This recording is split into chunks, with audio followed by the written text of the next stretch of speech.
សួស្តីប្រិយមិត្តអ្នកស្ដាប់ជាទីមេត្រីសូមស្វាគមន៍មកកាន់កម្មវិធី podcast ពន្លឺជីវិតជាមួយខ្ញុំសុជាតា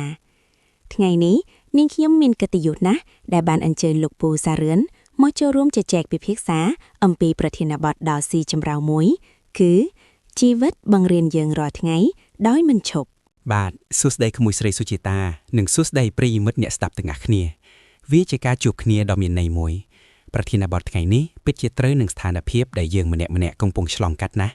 មិនថាចាស់ឬក្មេងនោះទេពិតមែនហើយលោកពូជាញឹកញាប់យើងតែងតែគិតថាការរៀនសូត្រចប់ត្រឹមសាលារៀនឬសាកលវិទ្យាល័យប៉ុន្តែតាមពិតទៅជីវិតហាក់ដូចជាសាលារៀនដ៏ធំមួយដែលមិនដែលមានថ្ងៃបិទទ្វារតតែសោះតើលោកពូយល់យ៉ាងណាដែរចំពោះរឿងនេះពិតណាស់ក្មួយជីវិតគឺជាគ្រូបង្រៀនដែលគ្មានការឈប់សម្រាកខុសពីគ្រូនៅសាលាដែលផ្ដល់មេរៀនមុននឹងប្រឡងតែជីវិតដាក់វិញ្ញាសាឲ្យយើងប្រឡងសិនទើបបង្រៀនមេរៀនដល់យើងតាមក្រោយរាល់ការខកបំណងរាល់តំណក់ទឹកភ្នែកនិងរាល់ស្នាមញញឹមសុទ្ធតែជាទំព័រមេរៀនថ្មីៗសម្រាប់យើងជានិច្ចស្ដាប់លោកពូនិយាយបែបនេះធ្វើឲ្យខ្ញុំនឹកឃើញដល់គ្រាលំបាកខ្លះៗក្នុងជីវិតពេលខ្លះយើងមានអារម្មណ៍ថាហត់នឿយនឹងការរៀនមេរៀនដែលពិបាកពេកលោកពូតើយើងគួររៀនទទួលយកការឈឺចាប់ដោយរបៀបណាដើម្បីឲ្យវាស័ក្តិសមជាមេរៀនសំណួរល្អណាស់ក្នុងនាមជាអ្នកដែលធ្លាប់ឆ្លងកាត់ភៀវភ្លៀងច្រើនលោកពូចង់ប្រាប់ថាការឈឺចាប់គឺជាផែនមួយនៃថ្លៃសិក្សានៃជីវិតបើគ្មានការឈឺចាប់យើងក៏មិនស្គាល់តម្លៃនៃក្តីសុខដែរនៅពេលដែលជីវិតបង្រៀនយើងតាមរយៈភាពបរាជ័យវាមានន័យថាវាចង់ឲ្យយើងរឹងមាំជាងមុននិងមានភាពវៃឆ្លាតជាងមុនក្នុងការសម្រេចចិត្តលើកក្រោយពិតជាអស្ចារ្យណាស់លោកពូមានន័យថាសម្បីតែរឿងតូចតាចដែលកើតឡើងចំពោះយើងរាល់ថ្ងៃ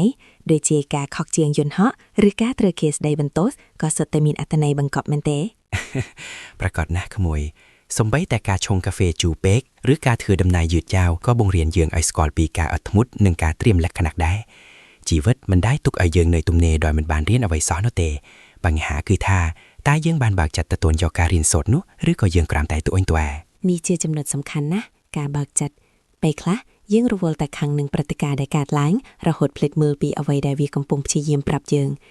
ចុះសម្រាប់អ្នកដែលកំពុងមានអារម្មណ៍ថាជីវិតបង្រៀនមេរៀនដដែលៗពេកលោកពូមានមតិអ្វីដែរបើមេរៀនដដែលៗនៅតែកើតឡើងមានន័យថាយើងមិនទាន់បានរៀនវាចប់សពគ្រប់នៅឡើយទេ